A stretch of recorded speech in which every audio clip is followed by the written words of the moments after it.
Find the HCF and LCM of 14xy cube, 22x square y and 26x cube y. So இது எப்படி கண்டுபிடிக்கணும்னா first வந்து number பாருங்கள். Number வந்து first break பண்ணணும். 14, 22, 26 ப்ரைம் நம்பராக ஃபஸ்ட்டு மாற்றி எழுதுகிறோம். ப்ரைம் ஃபேக்டரைசேஷன் பண்ணுறோம். ஸோ இது வந்து 2 டேபிள் வருமா, ப்ரைம் நம்பர்ஸில் தான் பண்ணணும். 2 7s are 14, அடுத்து 7 1s are 7. இது வந்து 2 11s are, அடுத்து 11 டேபிள், அடுத்து இது 2 table, 2 1s are 2, 2 3s are 6, அதோட 13 டேபிள். ஸோ இப்போ நம்ம எப்படி எழுத போகிறோன்னா 14xy க்யூபை 2 into 7xy க்யூப்னு எழுதுகிறோம். ஓகே, அடுத்து வந்து 22x ஸ்கொயர் ஒய்யை 2 into 11x ஸ்கொயர் ஒய்ன்னு எழுதுகிறோம்.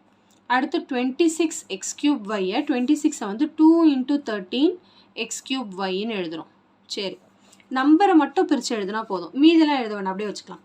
இப்போ நம்ம வந்து எல்சிஎம் கண்டுபிடிக்க போகிறோம். ஃபஸ்ட்டு எல்சிஎம் அப்படின்னா என்னென்னா ஃபஸ்ட்டு வந்து காமன் உள்ளதை எழுதிக்கணும்.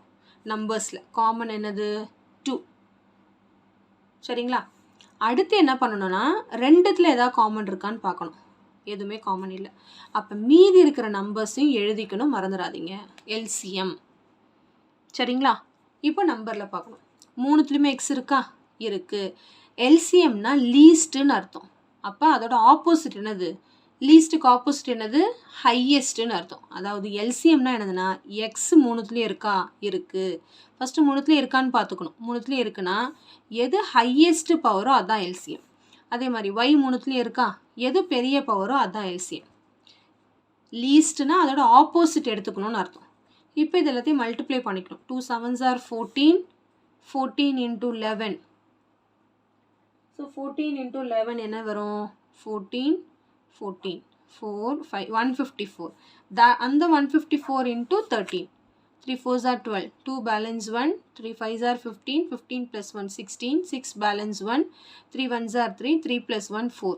இப்போ இந்த 1நால 4 5 1, 2 0 balance 1 9, 0 balance 2002 வருது. ஸோ ஆன்சர் பார்த்தீங்கன்னா 2002 x cube y cube. இப்போ அப்படியே ஹெச்சிஎஃப்க்கு வந்துருங்க. இதே தான். ஹெச்சிஎஃப் என்னன்னா காமன் உள்ளதை மட்டும்தான் எழுதணும்னு அர்த்தம், மீதி இருக்கிறதெல்லாம் எழுதக்கூடாது. சரிங்களா? ஹெச்சிஎஃப் காமன் உள்ளதை எழுதிட்டு, ஹெச்சிஎஃப்னா ஹையஸ்ட்னு அர்த்தம். அதோட ஆப்போசிட் என்னது? லீஸ்ட். அதாவது இதுலேயே லீஸ்ட் பவர் எது? இங்கே எதுவுமே இல்லைன்னா 1 இருக்குன்னு அர்த்தம். அப்போ எக்ஸு. இதில் எது லீஸ்ட் பவர்? ஒய்ஏ. அப்போ ஹெச்சிஎஃப் வந்து என்னது? 2xyன்னு அர்த்தம். அவ்வளோதான், ரொம்ப சிம்பிள். ஹெச்சிஎஃப்க்கும் எல்சிஎம்க்கும் உள்ள மீனிங்ஸ் புரியுதா?